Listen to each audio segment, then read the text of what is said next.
المصابين يلحقونا ثاني ويظنوا باللي الجنة موجودة هنايا. Bonjour Desedia, bonjour à vous. Chroniques Daniel Brest est sorti en 75, a eu la Palme d'Or en 75. Il est sorti en même temps que la Palme d'Or de l'année suivante qui était Taxi Driver en 76. C'était il y a 50 ans. 2025, le film restauré de Chroniques Daniel Brest sort sur 4 salles Paris, alors qu'il a été fait il y a 50 ans, et sur 24 salles en France.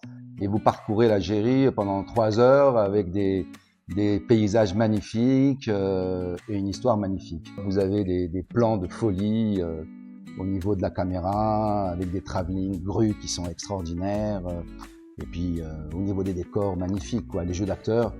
Puis ce qu'il y a d'extraordinaire dans le film, c'est surtout qu'on retrouve toutes nos traditions, les gestes ancestraux, des paysans, ce rapport à la terre.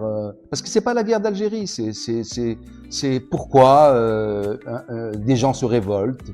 On changerait les costumes dans Chroniques Daniel Brest, on le mettrait ailleurs, dans des pays qui ont eu le même problème, mais il passerait très bien. C'est sa force universelle. Il y a pas de jugement, c'est pas invectif, il n'y a pas les méchants et les mauvais.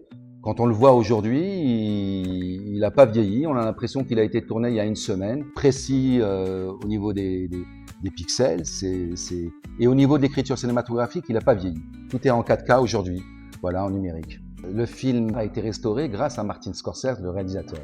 En fait, il est à la tête d'une fondation avec George Lucas, Spielberg, et il avait vu le film à l'époque de la Palme d'Or, il y a 50 ans, et il avait adoré le film.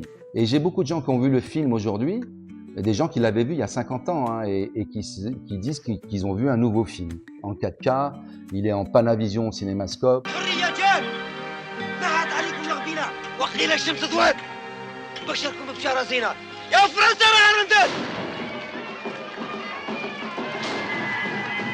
Il est décédé comme il a vécu, quoi. C'est un scénario, même dans un film, on pourrait pas l'écrire. On a obtenu avec mes frères l'hommage à Cannes. Thierry Frémaux, le délégué général, a eu le courage de le faire passer à un moment difficile entre les deux pays.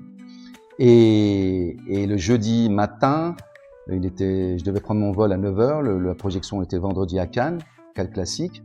Et mon père était sur son lit mourant et j'allais pas voyager, mes frères non plus. Et à 5h du matin, ils m'ont dit, écoute Malik, nous on reste avec lui, mais on peut pas s'être battu pour le film. Et s'il est important que tu ailles pour le défendre et qu'il fasse aujourd'hui une carrière en France et peut-être à travers le monde, donc il faut que tu y ailles. Mais j'ai parlé à l'oreille de mon père, et j'ai pris l'avion à 9h du matin, j'ai assisté à la projection. À la projection dans le film, mon père le joue le rôle d'un fou. Moi, je suis un enfant orphelin et à la fin, je pleure dans les bras de ce fou qui meurt et qui est en train de mourir. Et c'est mon père qui le joue. Et le film se termine, je sors de la salle et mon frère Tarek m'appelle d'Alger. Il me dit « Ton père est décédé ». Voilà l'histoire. Je pense que son œuvre, on va la restaurer, la numériser et elle a beaucoup à dire et à raconter sur l'Algérie, sur la condition de la femme, sur la paysannerie, sur la torture. Il y a 5-6 films à numériser et je pense on est en train de travailler dessus.